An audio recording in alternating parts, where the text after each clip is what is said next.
Hello student, JEE का एक और बहुत इंपॉर्टेंट चैप्टर है वो है क्वाड्रेटिक इक्वेशन। इस पर हर साल एक क्वेश्चन आता ही आता है जेई मेंस में, और एडवांस में 1 से 2 क्वेश्चन डेफिनेटली आते हैं। और हम इसका बेसिक डिस्कस करने वाले हैं इस लेक्चर नंबर 1 में।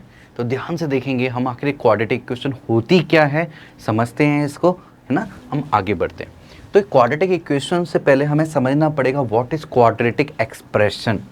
क्वाड्रेटिक एक्सप्रेशन क्या होता है? एक सिंपल से बोल सकते हैं हम, अ पॉलिनोमियल ऑफ डिग्री 2। मतलब एक कोई भी पॉलिनोमियल जिसकी डिग्री कितनी होती है 2। अब डिग्री क्या होती है, तो 9th क्लास में 10th में आपने पढ़ा है कि डिग्री मतलब होता है जो वेरिएबल है, वेरिएबल की हाईएस्ट पावर है, उसको हम क्या बोलते हैं? डिग्री बोलते हैं। जैसे कि यहाँ एग्जांपल आपको दिख रहा है, fx is equal to x square plus 3x plus 2। This is the quadratic polynomial.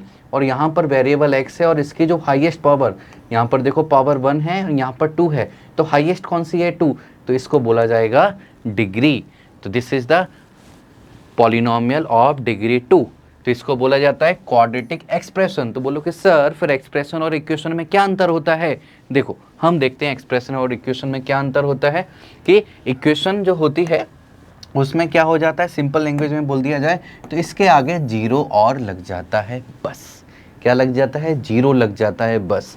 और ये जीरो लग के क्या होता है, उससे के लिए एक और वर्ड हमें समझना पड़ेगा जो ऑलरेडी 10th क्लास में आप लोग समझ सकते हो। वो क्या है? रूट्स और जीरोज। या तो रूट्स भी बोला जाता है, कुछ कुछ जगह उसको जीरोज भी बोला जाता है। काम दोनों का एक ही है, बस नाम दो अलग अलग हैं।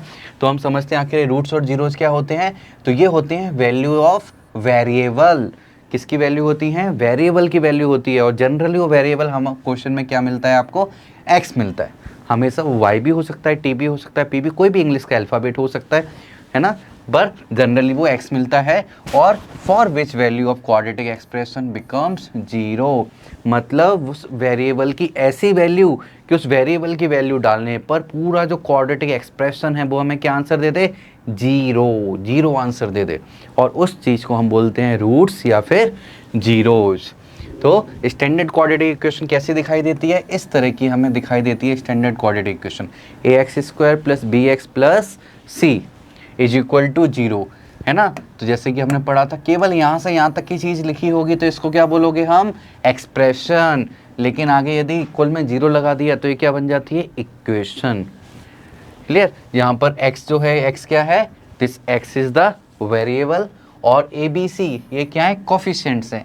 ए किसका कॉफिशिएंट है? एक्स स्क्वायर का कॉफिशिएंट है। बी किसका कॉफिशिएंट है? एक्स का कॉफिशिएंट है।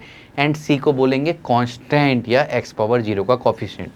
अब जैसे एग्जांपल में दिया गया है x square plus 3x plus 2 is equal to 0।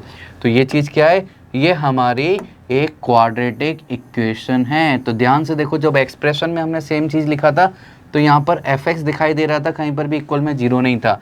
लेकिन जैसे ही मैंने fx को हटाया, इक्वल में जीरो लगाया, तो इसको अब क्या बोल देते हैं? Quadratic equation.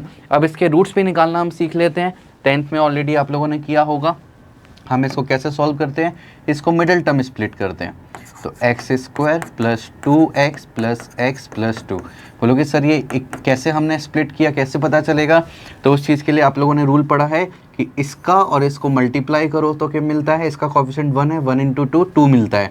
अब बीच वाले को ऐसे ब्रेक करो कि मल्टीप्लाई कॉफिशिएंट्स का इन दोनों के कॉफिशिएंट के बराबर आ जाए और एडिशन में ये आ जाए। तो मैंने 2x प्लस एक्स लिख दिया, तो 2 इंटू 1 2 आएगा और ऐड करने पर 3x मुझे वापस मिल रहा है, इसलिए मैंने ऐसा ब्रेक कर पाया। अब मैं क्या करूँगा, यहाँ पर कॉमन लेना चाहता हूँ, इसमें से कुछ कॉमन। तो यहाँ से क्या कॉमन आ रहा है? मुझे x कॉमन आता हुआ दिख रहा है। नाउ x प्लस 2, यहाँ से कुछ भी कॉमन नहीं आएगा तो सिंपल x प्लस 2 में लिख दूंगा ब्रैकेट के अंदर, है ना। ऐसा मैंने लिख दिया। अब जैसे ही मैंने इसको लिखा तो देखो मैं क्या कर सकता हूँ, पूरे में से x प्लस 2 को बाहर निकाल सकता हूँ। तो x प्लस 2 कॉमन आ गया, अंदर क्या बचेगा? यहाँ से x मिलेगा, यहाँ से 1 मिलेगा। सो x plus 1 is equal to 0। Now इसको 0 के इक्वल करेंगे तो x की दो वैल्यू आएंगी, एक -2 और दूसरी -1। So this is our answer, यानी कि रूट्स आ गए, x की वैल्यूज आ गई, जिसमें हम वैल्यू डालेंगे तो आंसर 0 आएगा। बोलो ऐसा कैसे हो सकता है? वैल्यू डाल के देख लो। यदि मैं -1 डालता हूँ, -1 का स्क्वायर +1 आएगा, -1 डालिए -3 +3, तो +1 और +2 +3 और -3 टोटल कितना आ गया? 0। सेम -2 डालोगे तो वहाँ पर भी हमें 0 मिल जाएगा। तो आई होप आपको क्लियर हुआ होगा कि क्वाड्रेटिक इक्वेशन और एक्सप्रेशन में क्या डिफरेंस होता है और क्वाड्रेटिक इक्वेशन किसको बोलते हैं और रूट्स कैसे निकालते हैं और क्या होता है।